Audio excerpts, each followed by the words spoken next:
Ma'am, you need to stop the presentation. We're losing her. The psychologist's voice was a blade of ice in CEO Eleanor Reyes's ear. She froze at the podium, the teleprompter's words blurring into meaningless shapes. Below her, in the front row of the hushed auditorium, her 9-year-old daughter, Kaylin, had just shattered her high-tech communication tablet. The device, her only voice for the past year, had slipped from her hands and hit the marble floor with a sickening crack. The sound of the impact was lost in the raw, piercing shriek that followed, a sound of pure terror that ripped through the library's hallowed silence. The applause for Eleonora's multi-million-dollar donation died instantly, replaced by a wave of shocked gasps and murmurs. Kaylin was lost, a small figure in a designer dress, huddled into a ball in the corner, her hands clamped over her ears. Eleonora's personal security guard took a step toward the child, but the psychologist, Dr. Finch, threw out an arm to block him. "Don't touch her! You'll only make it worse," she hissed, her professional composure cracking under the pressure of 100 staring eyes. She knelt a few feet away from Kaylin. "Kaylin, it's Dr. Finch. We're going to use our breathing exercises, remember? In for 4, out for 4. But Kaylin couldn't hear her. The world had become a storm of noise and light and fear. The shattered tablet, her fortress, lay in pieces, and she was defenseless. The shrieking continued, a primal sound of a nervous system in complete overload. Eleonora stood on the stage, paralyzed. Her entire life was built on control, on data, on predicting and managing outcomes. She could steer a multinational corporation through a hostile takeover, but she couldn't reach her own daughter 5 feet away. The shame was a physical heat rising in her neck. "Can't someone do something?" a man muttered from the third row. "They should take her outside," a woman added, her voice dripping with annoyance. From the shadows near the back of the auditorium, Janitor Adrian Jacoby watched, his daughter Maya, sitting quietly on the folded-up blanket atop his cleaning cart. He had been waiting for the event to end so he could begin his shift, but now he was frozen, watching a scene he understood all too well. He saw past the expensive dress and the public spectacle. He saw a scared little girl who had lost her only anchor. His own daughter Maya squeezed his hand. "She's really scared, Daddy."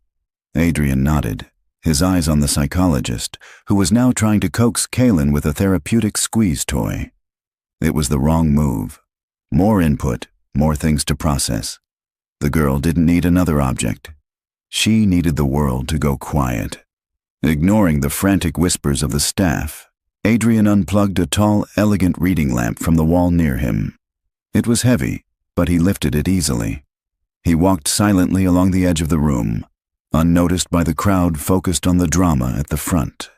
He set the lamp down 20 feet from where Kaylin was huddled and aimed its single powerful bulb at a large blank wall of beige marble, creating a stark, warm circle of light in the dim hall. Then he turned and nodded to his daughter. Just once. Maya understood. She slid off the cart, her worn sneakers making no sound on the thick carpet. She saw the other girl's terror, a feeling she knew in her own way. She walked not toward Kaylin, but toward the wall, stepping into the circle of light like it was a small stage, and in the sudden, focused spotlight, she began to make shadow puppets with her hands. It started simply. A bird, its wings flapping gently. Then, a rabbit, its nose twitching. Maya didn't make a sound. She poured all her focus into the silent, magical story dancing on the wall. A fish swimming through calm waters, a dragon soaring majestically, its great wings beating a slow, powerful rhythm in the light. The effect was instantaneous. Kaylin's shrieks faltered, catching in her throat. She lowered her hands from her ears, her head tilting. Through her tear-filled eyes, she saw the silent story on the wall. A world with no words, no commands, no sudden noises. A world of gentle, predictable shapes that moved with a grace that soothed the chaos inside her. Her ragged, panicked breaths began to slow. her small body uncurling just an inch. The shrieks subsided into whimpers, then into a tense, watchful silence. She was completely, utterly mesmerized. The entire auditorium held its breath. The murmuring had stopped. Everyone was watching the silent play, this impossible moment of peace brokered by a little girl in a hand-me-down dress. On the stage, Eleonora watched, her own composure finally shattering. She saw her own daughter, the subject of a dozen case studies, the focus of a team of engineers and doctors, being coaxed back from the brink by another child. A janitor's daughter with nothing but her hands and a borrowed light. It wasn't the technology or the money or the expertise that had failed. It was her.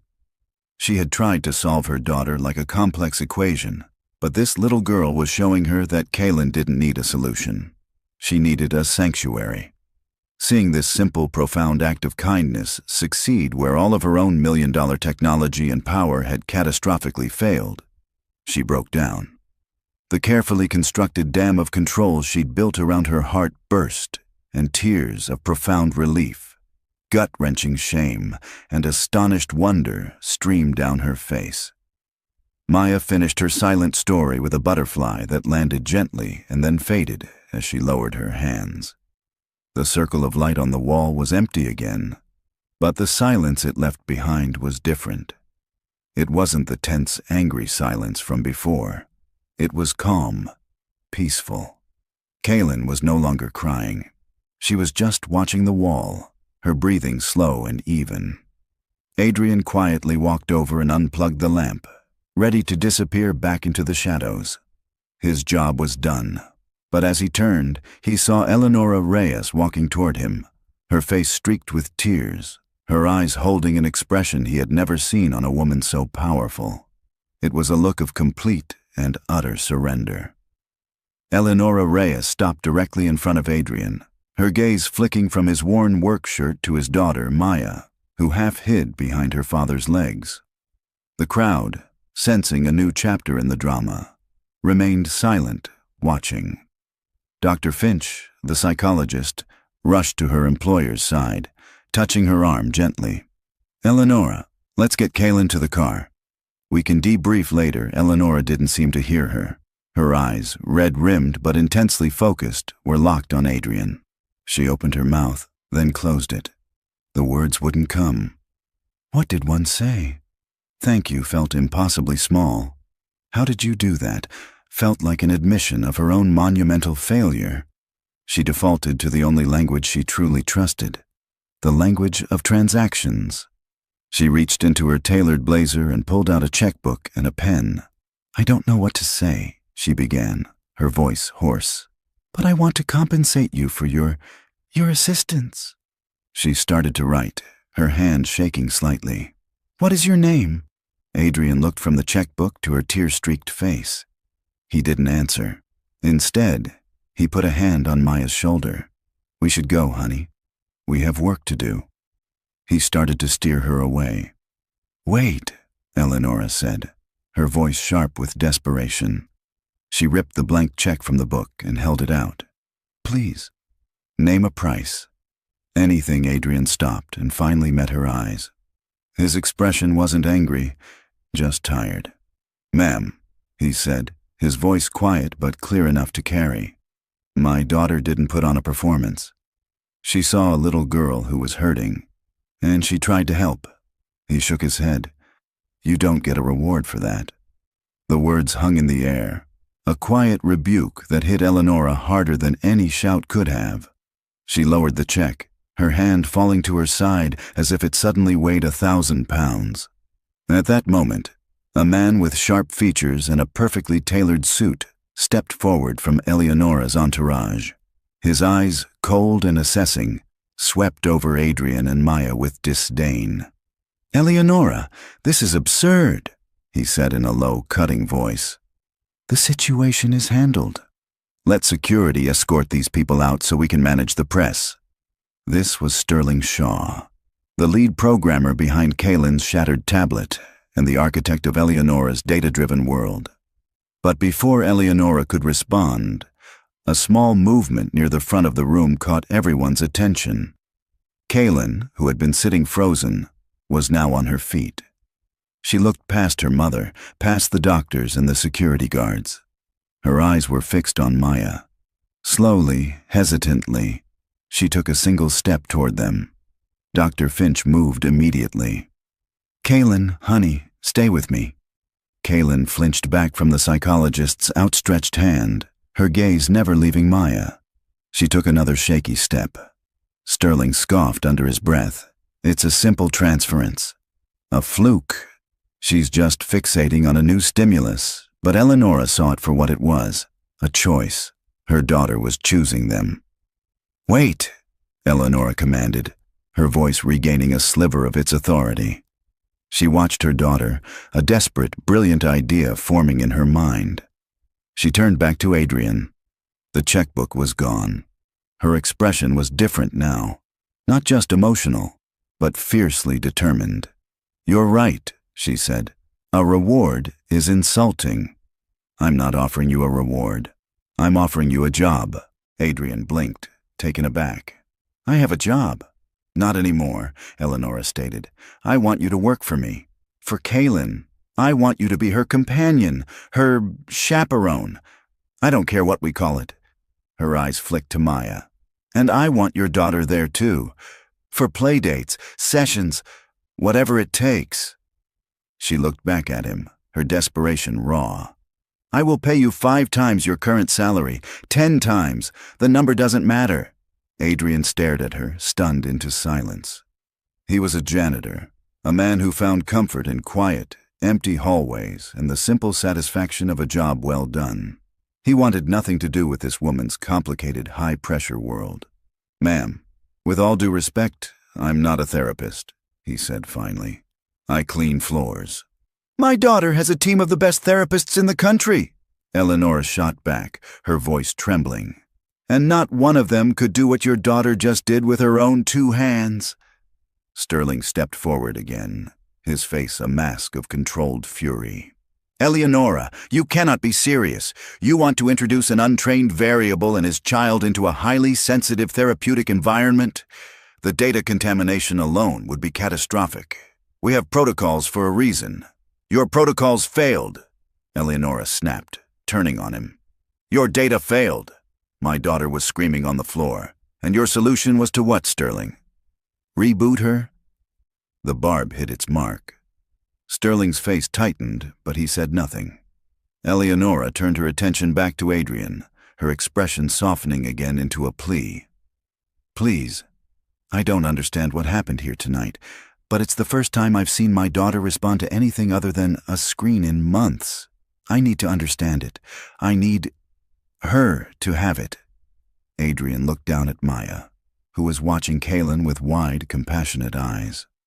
Then he looked at Kaylin, who had taken another small step toward them, her tiny hands clenched at her sides. He saw the profound, terrifying loneliness in the little girl's gaze. He had built his entire life around protecting his own daughter from feeling that way. How could he turn his back on this child? He let out a long, slow breath, the air leaving his lungs like a final surrender to a world he never wanted to enter. "1 week," he said, his voice firm. "I'll try it for 1 week. No promises. And my daughter isn't part of a session. She's just a kid. If she's there, it's to play.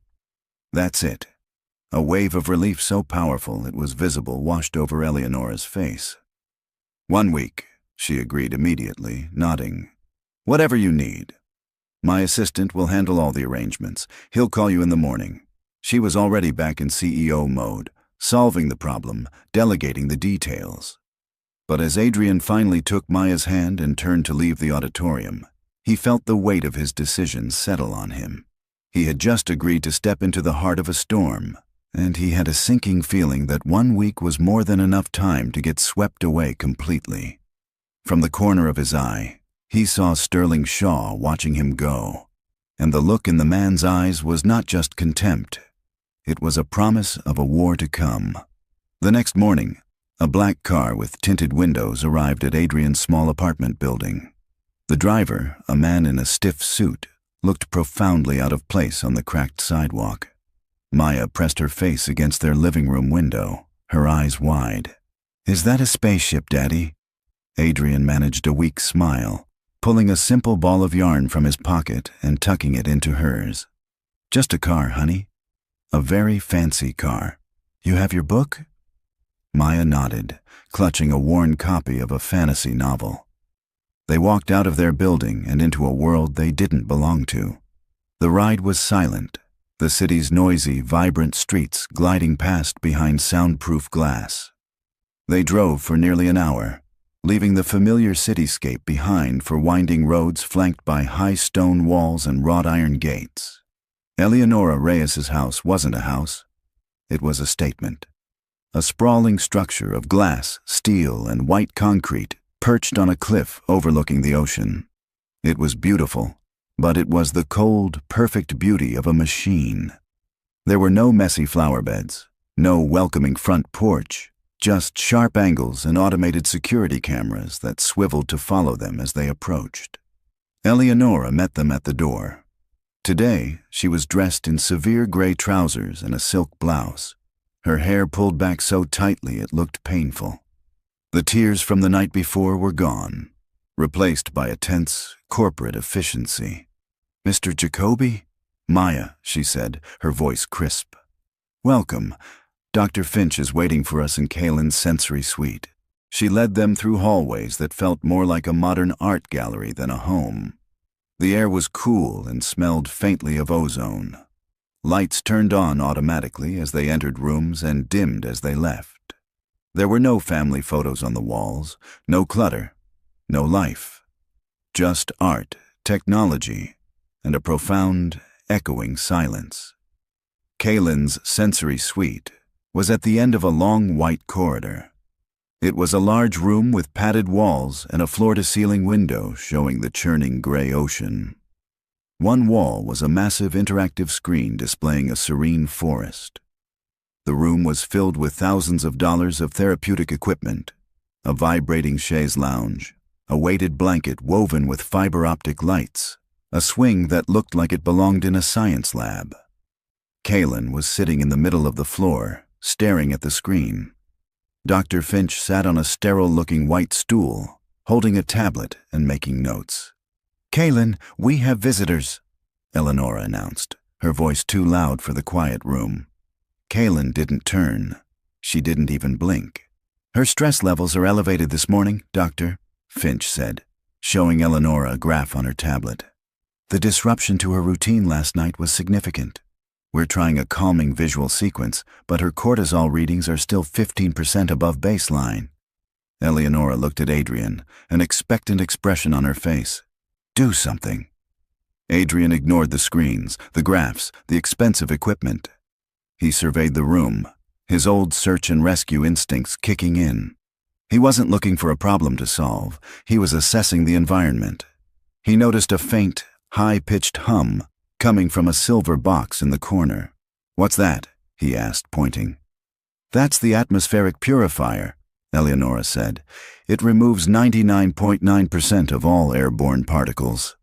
It creates a completely hypoallergenic environment." "It also hums," Adrian said simply.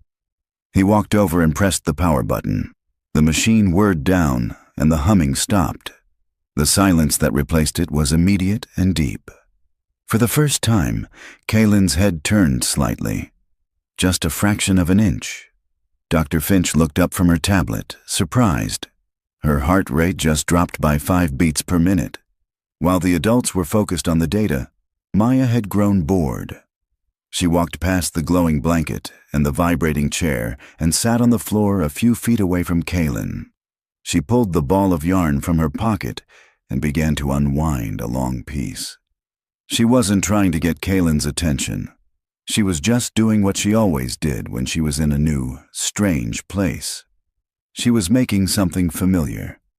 She looped the yarn around her fingers, creating a simple cat's cradle. Her movements were slow and sure. Kaylin watched her. Her eyes, which had been blankly staring at the digital forest, were now focused on Maya's hands. She watched the yarn weave in and out, a simple, predictable pattern in a world that felt chaotic. Maya, sensing she had an audience, held up the finished cradle. She didn't speak.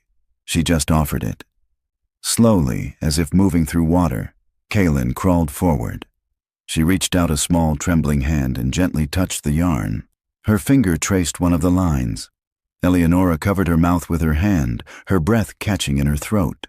Dr. Finch was furiously tapping notes into her tablet. Just then, a sleek, wall-mounted screen flickered to life. Sterling Shaw's face appeared, his expression a mixture of irritation and condescension. "Eleonora, I've been trying to reach you," he said, his voice tinny from the speaker. "I'm running a diagnostic on Kaylin's biomonitor and the data feed is unstable. What's going on in there? My screen shows a significant environmental variable has been introduced." His eyes narrowed as he saw Adrian and Maya in the background. "What are they doing there?" "We're conducting the session, Sterling," Eleonora said, her voice tight. "A session?" Sterling's laugh was dry and humorless. "It looks like a knitting circle." "Eleonora, we have to be scientific about this. What you're seeing is anecdotal. It's not measurable, it's not repeatable. You're compromising years of carefully collected data for a magic trick." Eleonora's face hardened. She was a scientist, a CEO. His words resonated with the part of her that believed in numbers, in proof, in controllable outcomes. She looked at the scene on the floor. Kaylin had now taken a piece of the yarn from Maya and was slowly, clumsily trying to wrap it around her own fingers. It was a tiny, immeasurable miracle. But Sterling was right. How could she prove it? How could she scale it? "I'll call you back, Sterling," she said, and terminated the call, cutting off his protest. She turned back to the children on the floor. Kaylin, frustrated with her own attempts, looked up at Maya. She didn't make a sound, but her expression was a clear question. "Help me." Maya leaned over and gently guided Kaylin's fingers, showing her the pattern again. A silent lesson passed from one child to another. Adrian met Eleonora's gaze across the room. He could see the war in her eyes, the battle between what her data was telling her and what her heart was seeing. He hadn't done anything, not really. He had just turned off a noisy machine and let his daughter be herself. And it was working. The question now, he realized, was whether Eleonora Reyes could accept a solution that couldn't be graphed. The week that followed was a series of tiny, quiet revolutions. Adrian and Maya arrived each morning, and the cold, silent house would fill with a different kind of energy. There were no more graphs, no more scheduled therapeutic sequences. Adrian's approach was one of simple presence. He and Maya would spend time in the garden with Kaylin. They wouldn't ask her to name the plants or describe how she felt. Instead, Adrian showed her how to feel the texture of a fuzzy leaf, how to smell the damp earth after watering. Maya made daisy chains, leaving one on the bench for Kaylin to find. One afternoon, Kaylin picked it up. They drew on the floor of the sunroom with thick sticks of charcoal. Maya drew her sprawling fantasy worlds of dragons and castles. Adrian drew simple, calming spirals. Kaylin, after 2 days of just watching, picked up a piece of charcoal and drew a single, shaky line. It was a start. Eleonora watched everything from a distance, usually from the doorway or through the room's security feed on her office computer. Every instinct in her body screamed for metrics, for progress reports. But she had promised Adrian 1 week, and she was holding herself to it. Dr. Finch's daily reports were a confusing mixture of objective and subjective data. Subject K demonstrated a 30% increase in unprompted environmental engagement. One entry would read, followed by, Subject K almost smiled today when Maya's charcoal stick broke. The person most interested in the data, however, was Sterling Shaw. He called Eleonora every evening. "Any quantifiable results yet?" he'd ask, his voice dripping with skepticism. "She's calmer," Eleonora would reply, her voice clipped. "Calmer isn't a data point, Eleonora. Is her vocabulary re-emerging? Are her sleep patterns regulating? We need to see empirical evidence, or this is just an exercise in wishful thinking. On the last day of the trial week, Sterling arrived at the house unannounced. He found Eleonora in the kitchen, watching as Adrian, Maya, and Kaylin sat on the back lawn. They weren't doing anything, just sitting. Maya was pointing at clouds, and Adrian was telling a quiet story about what shapes he could see. Kaylin was listening. Her body relaxed in a way Eleonora hadn't seen in over a year. "I need to show you something," Sterling said, his tone urgent. He didn't wait for an answer, just set his tablet down on the cold marble island and swiped to a complex-looking dashboard of charts and graphs. "I've been running a deep analysis of Kaylin's biomonitor feed from the past week. This is what you're not seeing." He pointed to a jagged red line that spiked dramatically at regular intervals. "This is her cortisol level, her primary stress hormone. And look at the timestamps. The spikes correspond precisely to the moments she is in close proximity to him." He tapped Adrian's image from a security feed thumbnail. Eleonora stared at the screen, her blood turning to ice. That's not possible. I've seen her. She's been relaxed, engaged." "Exactly," Sterling said, his voice taking on a tone of grave concern. "On the surface, she's masking. It's a common trauma response. Her conscious mind is being soothed by the novelty of the situation, but her nervous system is screaming. She's forming a dangerously codependent attachment, and it's putting her body into a constant state of high alert. Look at this." He swiped to another screen. "Heart rate variability. It's a mess. She's in a sustained state of fight or flight." He leaned in, his voice dropping to a conspiratorial whisper. "He isn't healing her, Eleonora. He's a walking trigger. Her body is treating him like a threat she's trying to appease. The data doesn't lie. That was the line that broke her. The data doesn't lie. It was the creed she had built her life and her empire on. Her own eyes could be deceived by hope, but the numbers were pure. The fear that she was unknowingly harming her daughter, that this week of apparent progress was actually a week of hidden trauma, was a suffocating wave."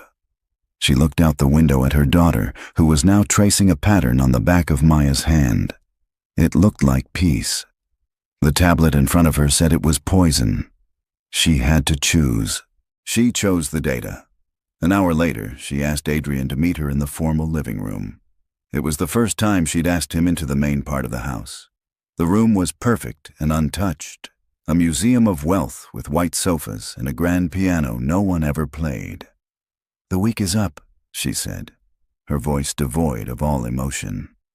She couldn't look him in the eye. Adrian nodded. "It is. I've reviewed the results," she continued, the word catching in her throat. "And while there have been some interesting anecdotal moments, the underlying data indicates that this arrangement is not beneficial for Kaylin's recovery. In fact, it seems to be causing a significant degree of physiological distress." Adrian's brow furrowed. "Distress? I don't understand. She's been opening up. She drew with us yesterday." "The metrics are conclusive," Eleonora said, reciting the line Sterling had fed her. "Her cortisol levels are dangerously elevated in your presence. I can't ignore that. I won't risk my daughter's health on a feeling." He finally understood. He wasn't being judged on what he'd accomplished. He was being judged against a machine, and he had lost. "So that's it?" he asked, disbelief clear in his voice. "Your services are no longer required," she said, the corporate phrase a shield against the sudden, terrible guilt that was clawing at her. "My assistant will have a check for you, for the full month, for your time and discretion." Adrian just stared at her. He wasn't thinking about the money. He was thinking about the little girl who had traced a pattern on his daughter's hand just an hour ago. "What about Kaylin?" "Dr. Finch and I will resume her standard, data-driven therapy protocols immediately," Eleonora said. "It was a mistake to deviate from them." There was nothing left to say. Adrian found Maya in the garden and told her it was time to go home. The confusion and sadness on his daughter's face were a mirror of his own. He didn't say goodbye to Kaylin. Eleonora had insisted it would be too disruptive. As the black car pulled away from the glass and steel fortress, Adrian looked back just once. In the floor-to-ceiling window of the sensory suite, he could see a small figure standing there. Kaylin. She had watched them leave. And as the car rounded the bend, she did something he'd never seen her do. She lifted her hand and pressed it flat against the glass, a silent, desperate plea. Then, her small body crumpled to the floor, and he knew, with a certainty that chilled him to the bone, that the data was wrong. The silence that descended on the house was heavier and more complete than any that had come before. It was the silence of a vacuum. Kaylin didn't just regress. She vanished. She retreated to a place so deep inside herself that no one could reach her. She refused to eat. She wouldn't leave her bed. Her eyes were open but vacant, staring at a world she was no longer a part of. The high-tech sensory room, once a place of tentative progress, became a monument to failure. The interactive screen stayed dark. The fiber-optic blanket lay folded and lifeless. Dr. Finch's sessions were exercises in futility. She would speak in calm, therapeutic tones to a girl who might as well have been made of stone. Eleonora watched the biomonitor feed obsessively. The graphs were no longer jagged with the cortisol spikes Sterling had shown her. They had flatlined into a terrifying stasis of dissociation. Her daughter wasn't in distress anymore. She was simply gone. The fear was a cold, constant pressure in Eleonora's chest. She had followed the data to save her daughter, and it had led her straight off a cliff. Sterling arrived on the third day, a harbinger in a bespoke suit. He looked at Kaylin's unresponsive form with a clinical detachment that made Eleonora's skin crawl. "It's a predictable outcome," he said, his voice smooth and reassuring. "We've removed the unhealthy attachment. This is the withdrawal phase. Her system is in shock. It's trying to reboot. She won't eat, Sterling. She hasn't moved in 2 days, which is why we must intervene decisively," he said, placing a new, sleeker tablet on Kaylin's bedside table. "This is the prototype for the Aegis Mark II. It's more than a communication device. It has a mild neurofeedback function. When her brainwaves enter a dissociative state, it emits a subtle auditory frequency to redirect her neural pathways. It will gently guide her back to an engaged baseline state." Eleonora stared at the device. It looked cold, alien. "Neurofeedback? You want to use a machine to alter her brainwaves?" "We need to reestablish the correct patterns, Eleonora," he insisted. "Her system has been corrupted by an emotional anomaly. We need to restore the original code. Trust the process. Trust the technology." She was exhausted, terrified. She looked at her vacant daughter, then at the confident man with his technological salvation. He was offering her the only thing she had left to believe in, a plan, a solution. Her hand was hovering over the tablet, ready to agree, to surrender, to do anything that might bring her daughter back. Miles away, in a small, cluttered apartment that smelled of paint and warm laundry, Maya Jacoby was finishing a school project. She carefully sealed one end of a cardboard tube with tape, filled it with a handful of dry rice and beads, and taped the other end shut. She had painted the outside with swirling blues and greens, the colors of the ocean. "What do you think, Daddy?" she asked, holding it up. Adrian looked up from the sink where he was washing dishes, his movements slow and heavy. It had been 3 days, and he couldn't shake the image of Kaylin's small hand pressed against the glass. "It's beautiful, honey." "What is it?" "It's a rain stick," Maya said, "for my social studies project. You turn it over and it sounds like rain," she demonstrated, and a soft, shuffling shh sound filled their tiny kitchen. I think Kaylin would like this. It's a quiet sound, a nice sound." She looked up at her father, her expression serious. "Can we give it to her?" Adrian's heart ached. "I don't think we're allowed to see her anymore, sweetie." "But she needs it," Maya said, with the simple, unshakable certainty of a child. "It will help her feel better."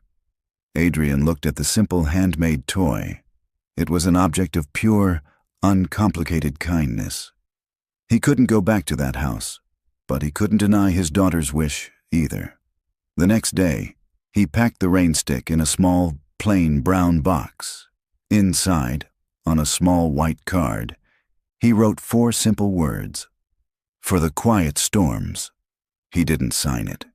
He took it to a local courier service and sent it to Kaylin Reyes, with no expectation that it would ever find its way past the fortress walls. The package arrived at the Reyes estate that afternoon. A household staff member, trained to scan and vet all incoming items, brought it to Eleonora. "Ma'am, this arrived for your daughter. It cleared the security scan, but it's from an unlisted sender." Eleonora glanced at the plain brown box with annoyance. Another sympathy gift from some business acquaintance, most likely. She was about to tell the staff member to discard it when Kaylin, lying listlessly in a chaise lounge by the window, made a small sound. A tiny, questioning whimper. Her eyes were fixed on the box. For the first time in days, a flicker of something. "Give it to me," Eleonora said. She opened the box and pulled out the painted cardboard tube. It was crude, childish, meaningless. She was about to set it aside when Kaylin's hand twitched, her fingers reaching.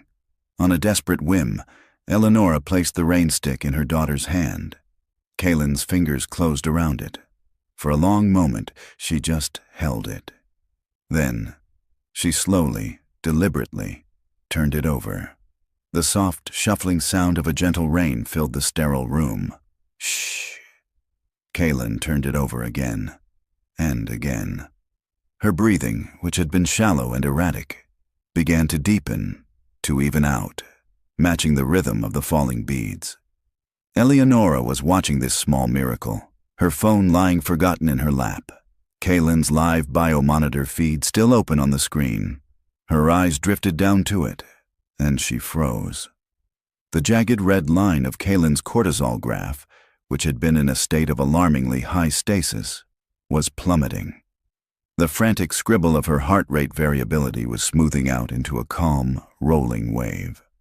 The screen was painting a picture of profound, instantaneous peace. The data from this simple, handmade toy was a direct, irrefutable contradiction to everything Sterling had shown her. She remembered his graph, the one that supposedly showed Adrian's presence causing hidden stress. It looked nothing like this. This was calm, this was regulation, this was real. Her mind raced. The data doesn't lie. The data doesn't lie. But what if it was being used to tell one? She stared at the screen, then at the painted rain stick in her daughter's hands. Kaylin's eyes finally closed in what looked like peaceful sleep. The two realities were impossible to reconcile. The data on the screen right now was true, which meant the data Sterling had shown her. The terrible truth crashed down on her with the force of a physical blow. He had faked it. Sterling had manipulated the data. He had lied. He had used her love for her daughter, her faith in logic, against her. He had made her push away the only person who had ever truly reached her child. The silence of the room was broken by a sharp gasp as Eleonora Reyes finally, truly understood the nature of the monster she had let into her house. The rage that filled Eleonora was a cold, clean fire. It burned away the grief and the guilt, leaving behind a diamond-hard clarity. She gently took the rain stick from her sleeping daughter's hand, placed it on the pillow beside her, and walked out of the room. She moved with a purpose she hadn't felt in months. She went to her home office, a minimalist space of glass and chrome, and sealed the door, the magnetic lock hissing shut. She sat at her terminal, the command center of her empire, and brought up the access logs for the Aegis biomonitoring system.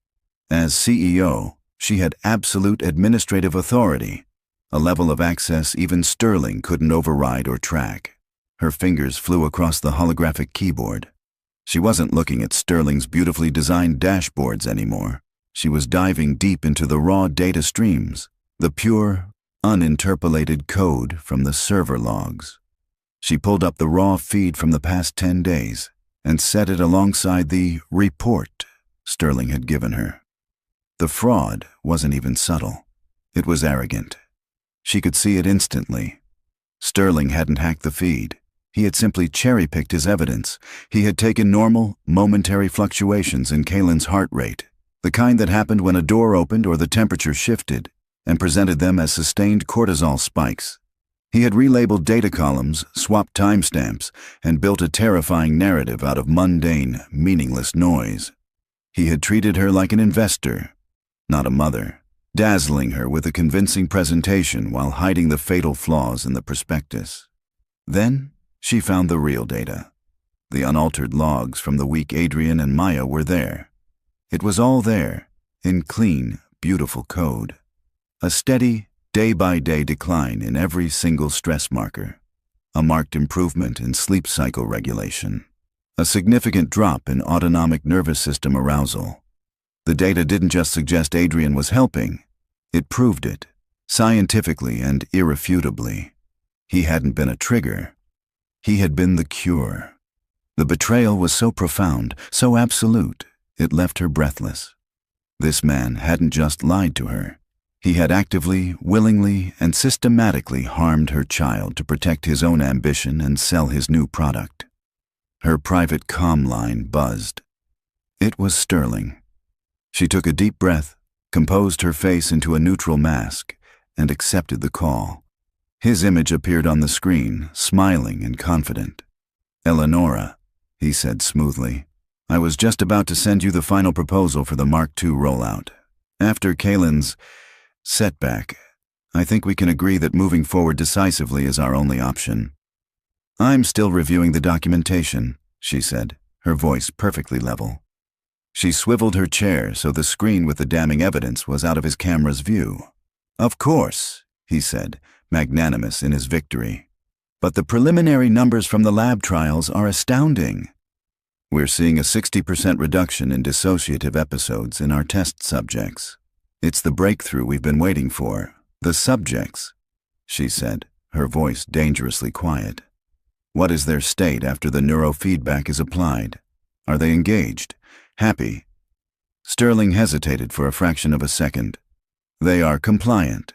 Regulated. The goal is to correct the aberrant behavior, to restore normal function.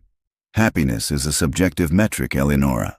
Let's stick to the science, I will," she thought, a cold fury rising within her. "And I will burn you to the ground with it." "Send me the proposal," she said. "I'll look at it tonight." "Excellent," he beamed. "Oh, and one more thing. The Future of AI in Healthcare conference is tomorrow.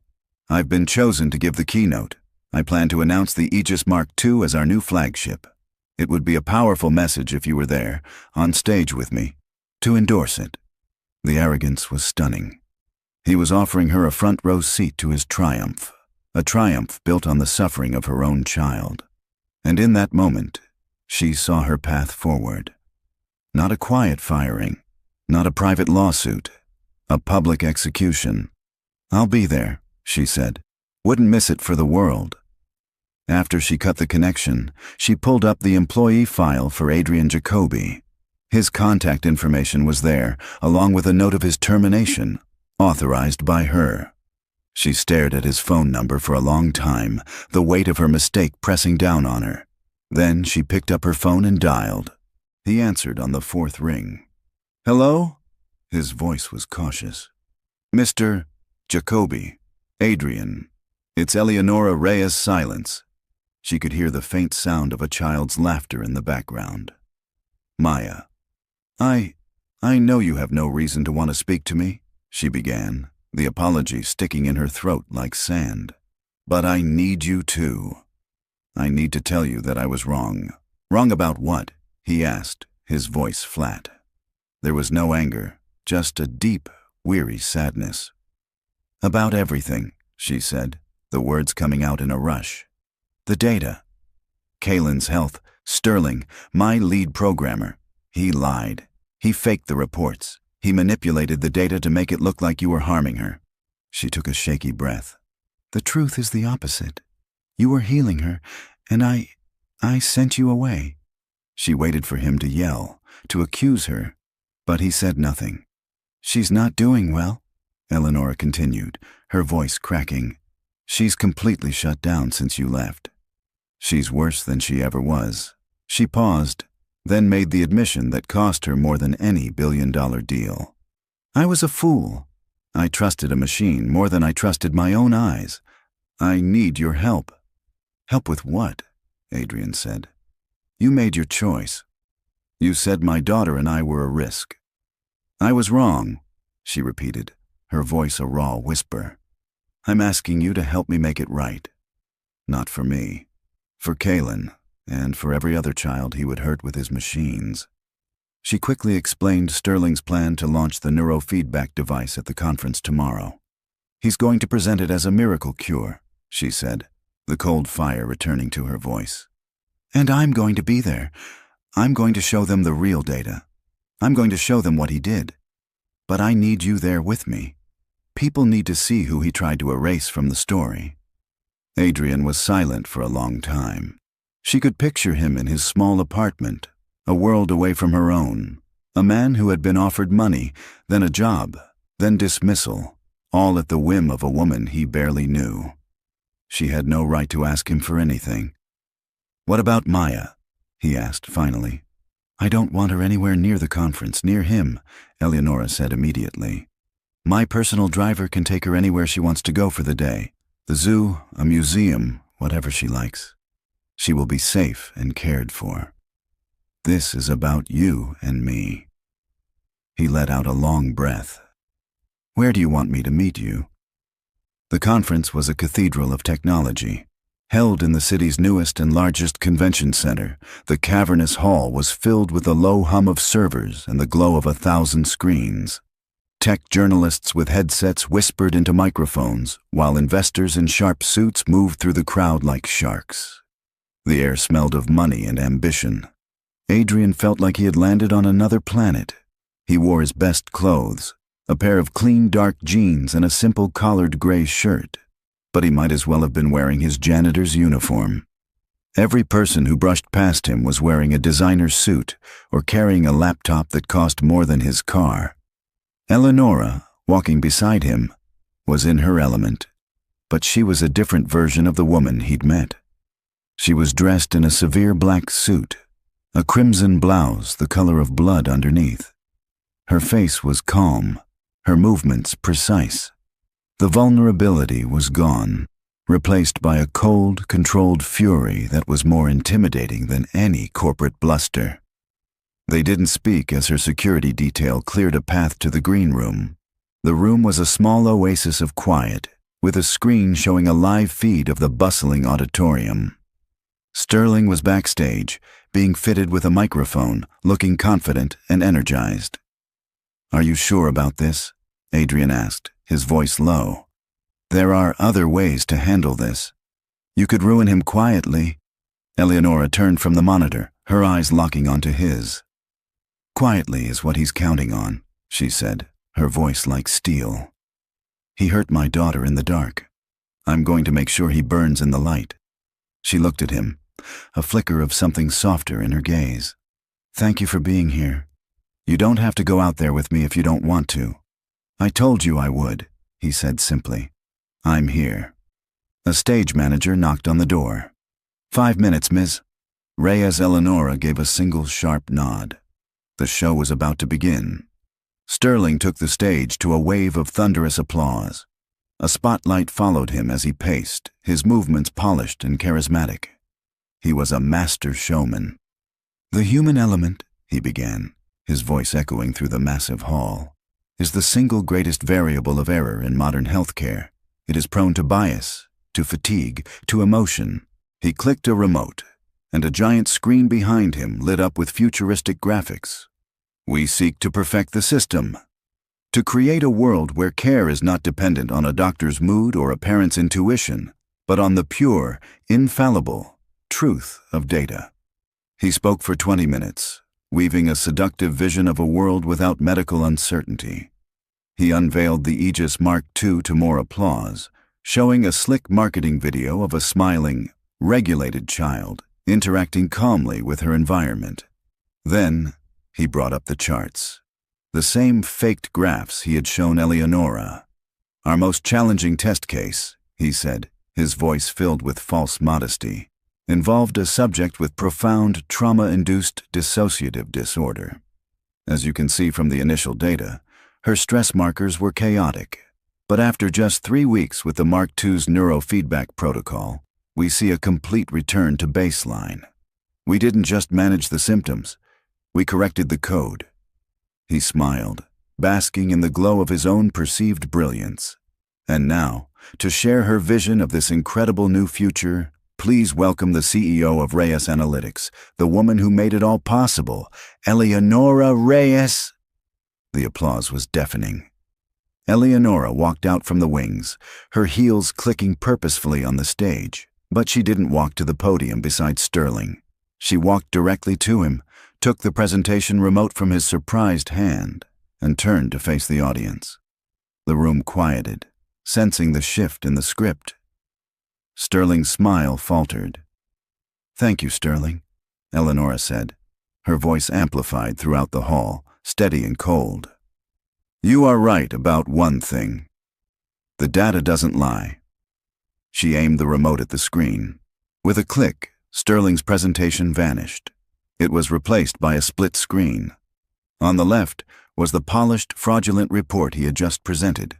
On the right was a raw, unfiltered feed of server code, the real data logs from Kalen's biomonitor. A confused murmur rippled through the audience of data scientists and engineers. "But data," Eleonora continued, her voice cutting through the noise, "can be used to tell a lie, a very convincing one." She used the remote's laser pointer, her hand perfectly steady. "On the left, you see Mr. Shaw's report, showing a cortisol spike at 14:03 during the subject's interaction with an unapproved environmental variable. On the right is the raw data from that exact timestamp. As any first-year coder in this room can see, that is not a cortisol spike. It is a data packet sync corruption caused by a server refresh. It's not a stress marker, it's a glitch." Sterling's face had gone pale. He started to step toward her, but her security chief, a large man standing in the wings, took a single, deliberate step forward. Sterling froze. For the next 5 minutes, Eleonora systematically, ruthlessly, and publicly dismantled him. She showed the audience the real data from Adrian's week with Kalen, the steady decline in stress hormones, the regulated sleep patterns. She showed them the lines of code where Sterling had altered the timestamps, the logs where he had deleted entire datasets that contradicted his narrative. She didn't raise her voice. She didn't need to. She was executing him with his own weapon, pure, cold fact. "The successful trial Mr. Shaw described," she said, her voice ringing with contempt, "was not just a fraud. It was an act of deliberate, calculated cruelty perpetrated against a child who was not an anonymous test subject." She paused, letting the weight of her words settle. "She is my daughter." The gasp from the audience was a physical thing, a wave of shock and horror. "And the unapproved environmental variable that Mr. Shaw tried to frame as a threat." Eleonora turned her head toward the wings. "He's right here." Adrian walked out onto the stage. He squinted in the bright lights, his simple clothes a stark contrast to the corporate gloss all around him. He stood beside Eleonora, his presence a quiet testament to the truth. Sterling looked like he had been turned to stone. "Mr. Jacoby," Eleonora said, her voice softening for the first time, "when my daughter was terrified and my team of experts and my $1 million technology had failed, what did you do?" Adrian looked out at the sea of faces, then back at Eleonora. His voice was quiet, but the microphone picked it up perfectly. "My daughter, Maya, she made shadow puppets on the wall." The simplicity of the answer was devastating. The image of a little girl's shadow puppet stood in stark, ridiculous contrast to Sterling's cold neurofeedback machine.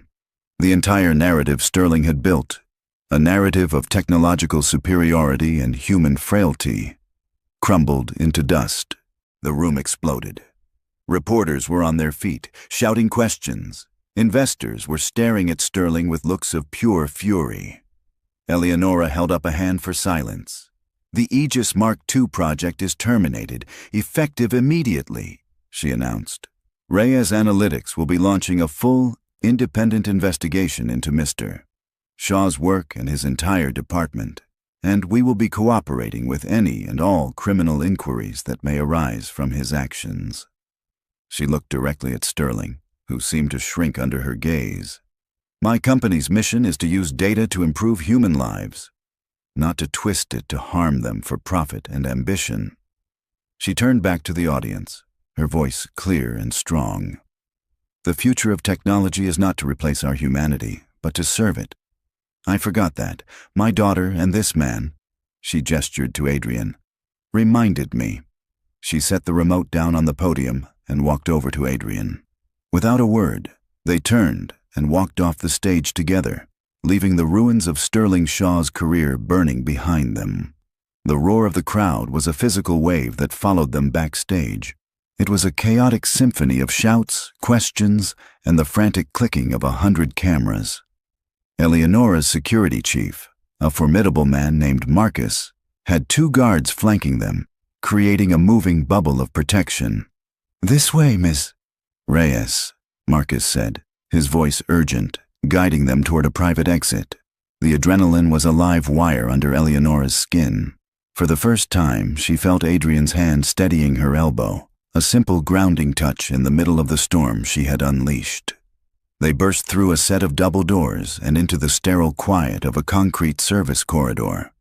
The roar from the auditorium was suddenly muffled, a distant beast. They were alone. Eleonora stopped, leaning against the cool wall, and took a deep, shuddering breath. She looked at Adrian, his face unreadable in the harsh fluorescent light.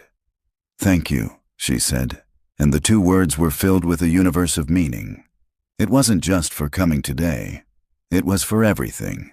For the lamp, for the yarn, for the rain stick. For showing her a truth she had refused to see. Adrian just nodded, his eyes searching hers. "You did the right thing."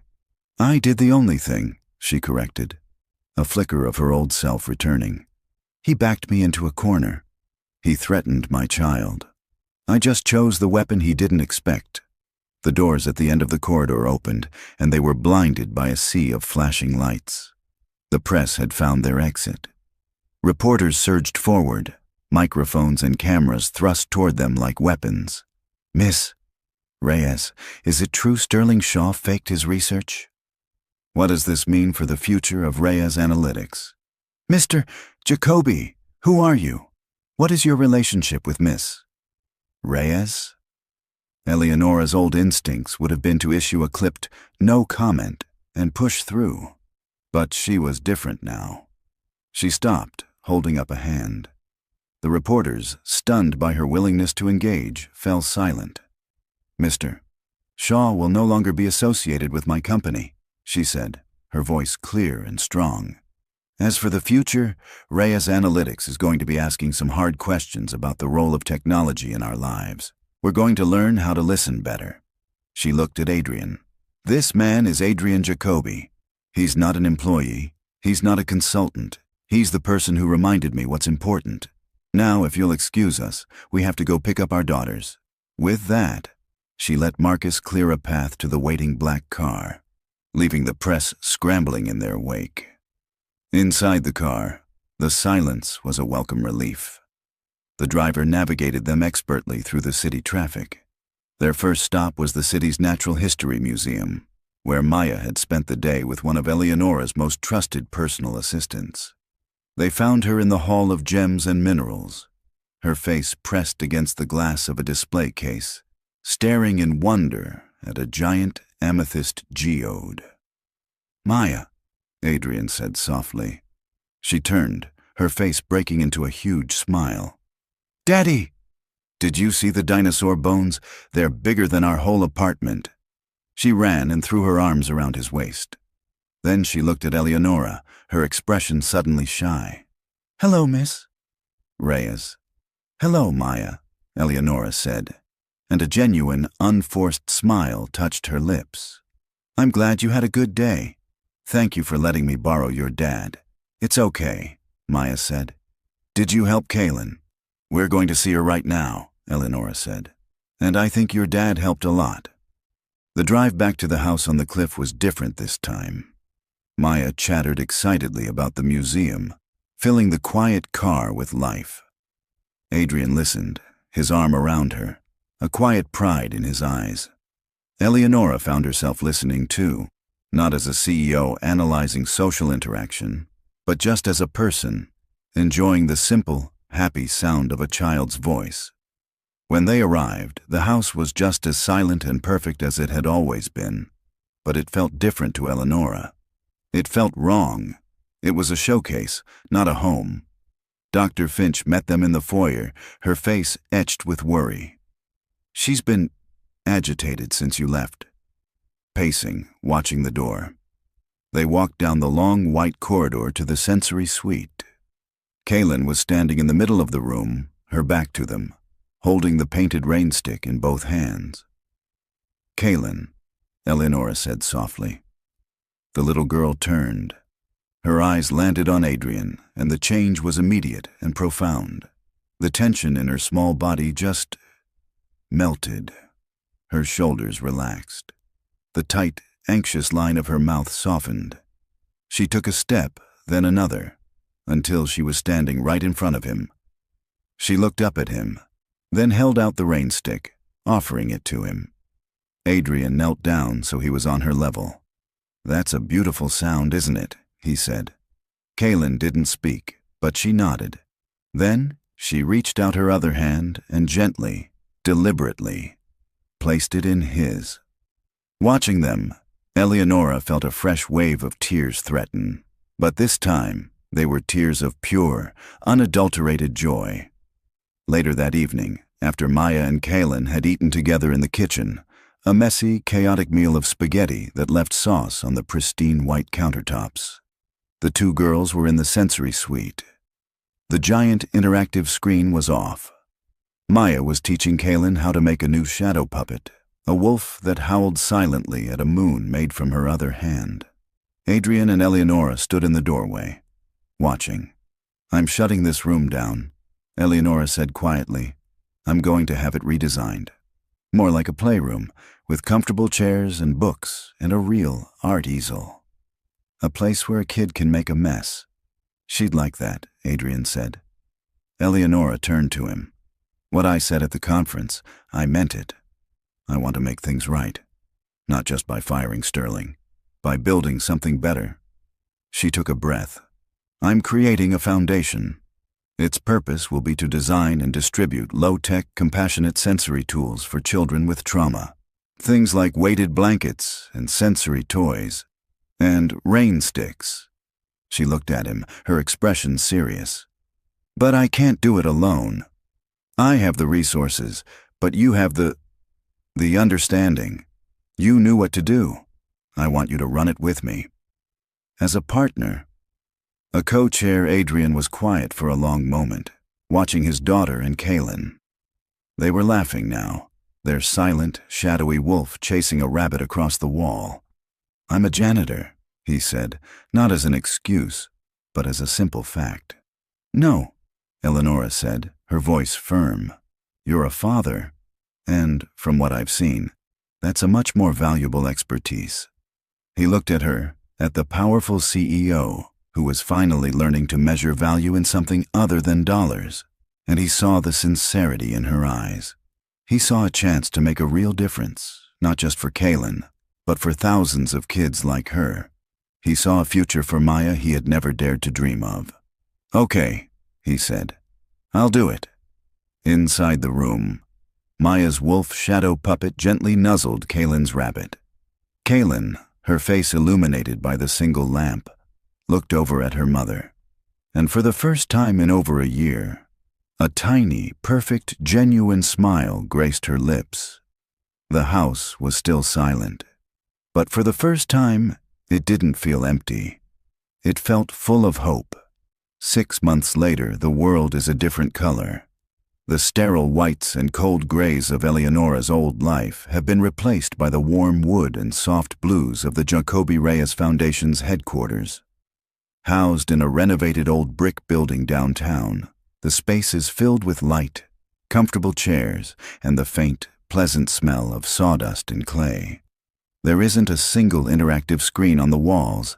Instead, they are covered in children's drawings, texture swatches, and prototypes for their new line of sensory tools. Today is the official launch of their first product, the Quiet Storm Kit. The event isn't a flashy press conference. It's a small gathering in the Foundation's main workshop, the audience a mix of local parents, special education teachers, therapists, and a few friendly journalists who have been following their story. Adrian stands near a workbench, looking out at the crowd. He's dressed in a simple dark sweater, but he stands with a quiet confidence that was always there, but is now seen by the world. He's no longer invisible. He watches as Maya helps Kaylin arrange the kits on a low table. The two girls are inseparable, their friendship a constant, easy rhythm of shared whispers and giggles. Kaylin is transformed. The haunted, vacant look in her eyes is gone, replaced by a bright, curious intelligence. She still has moments of quiet, times when the world gets too loud, but she is no longer lost in the storm. She navigates it. Eleonora steps up to the small podium. The crowd quiets. The woman they see today is not the ruthless CEO from the business journals. Her hair is softer, her smile is genuine, and the lines of tension around her eyes have faded. "Welcome, everyone," she begins, her voice warm. "6 months ago, I stood on a stage and I talked about data. I believed that anything that couldn't be measured didn't matter." She looks toward Adrian, a grateful smile on her face. "I have since learned that the most important things in our lives, kindness, compassion, connection, are often immeasurable. I learned that the best solutions don't always come from algorithms and processors, but from the simple, human impulse to help someone who is hurting." She gestures to the table of kits. This foundation isn't about inventing new technology. It's about remembering old wisdom. It's about creating tools that don't replace human connection, but encourage it. She steps back and nods to Adrian. He walks to the podium, looking slightly uncomfortable in the spotlight, but his voice is steady when he speaks. "I'm not a public speaker," he says, and a few people chuckle warmly. "I'm a dad. And for a long time, I was a janitor. My job was to make things clean, to bring order to messy spaces. What I learned is that you can't always clean up a person's feelings. You can't organize their fears." He looks at Kaylin, his expression full of affection. "But you can sit with them in the mess. You can be quiet with them. You can create a small, safe space in the middle of the chaos. That's what these tools are for. They're just a way to help start that conversation." He steps back, and Eleonora invites the children forward. "My daughter, Kaylin, would like to show you what's inside," Eleonora says, her voice thick with pride. Kaylin, holding Maya's hand for support, walks to the table. She opens one of the simple, beautifully designed boxes. "This is a weighted pad," she says, her voice soft but clear, each word a victory. She places it on her lap. It feels like a hug. It makes my body feel quiet. She then picks up a smooth, gray stone. "This is a worry stone. When I feel scared, I hold it and it reminds me that I'm strong, like a rock." Finally, she holds up a familiar painted cardboard tube. It's a more polished version of the one Maya made, but the spirit is the same. "And this," she says, a small smile playing on her lips, "is a rain stick. It's for the quiet storms." She turns it over, and the soft, shuffling sound of rain fills the room. It's a sound of peace, of healing. And in that moment, no one in the room is thinking about data or metrics. They are simply sharing a moment of profound, simple humanity. Later that afternoon, the four of them walk through a nearby park as the sun begins to set, casting long golden shadows on the grass. Maya and Kaylin run ahead, chasing a kite that Adrian is expertly guiding into the autumn wind. The kite is a brilliant blue, a soaring, joyful shape against the deepening orange sky. Eleonora walks beside Adrian, her hands in the pockets of her coat. The frantic energy that used to propel her through life is gone, replaced by a calm, steady presence. "I saw the morning news," Adrian says, his eyes on the kite. "The story about our foundation. They said 3 other tech companies have announced they're creating humane design divisions. You started a ripple effect." "We started it," Eleanor corrects him gently. "Or maybe Maya did, with a shadow puppet." She laughs, a sound that is still new and wonderful to him. "My board of directors is still trying to figure out how to quantify the ROI on shadow puppets." "And what do you tell them?" he asks. "I tell them to look at our new product line," she says. "The Quiet Storm kit sold out its first production run in 3 hours. It turns out people are desperate for a little less technology and a little more connection." They watch as Kaylin takes the kite string, her face tilted up to the sky, a look of pure, unadulterated joy on her face. Maya is beside her, cheering her on. "I used to think my job was to build a fortress to protect her from the world," Eleonora says quietly, more to herself than to him. "I never realized my job was just to open the door and walk through it with her." Adrian smiles, finally reeling the kite back in as the sky fades to dusk. "You just needed someone to show you where the door was." She stops walking and turns to him. "It was you, Adrian. You and Maya. You didn't just help my daughter. You saved me from the life I had built." He looks at her, at this brilliant, powerful woman who had learned the strength in surrender, and he sees not a CEO or a client, but a partner, a friend, the co-chair of his foundation, the other half of his strange, beautiful, unexpected new family. "We saved each other," he says. The girls run back to them, their faces flushed and happy. Kaylin takes her mother's hand, and Maya takes her father's, and the 4 of them walk out of the park together, 4 mismatched people who had found in each other the one thing that no amount of money could buy, and no amount of data could ever measure: a place to belong. If this story reminded you that the simplest acts of kindness can create the biggest waves of change, let us know in the comments below. Where are you watching from today? We love seeing how far these stories travel. Your shares and subscriptions help us to keep creating content that celebrates the quiet heroes and the profound, everyday moments that connect us all. Thank you for being a part of our community. Until the next story, remember to be kind, be present, and always, always listen for the quiet storms.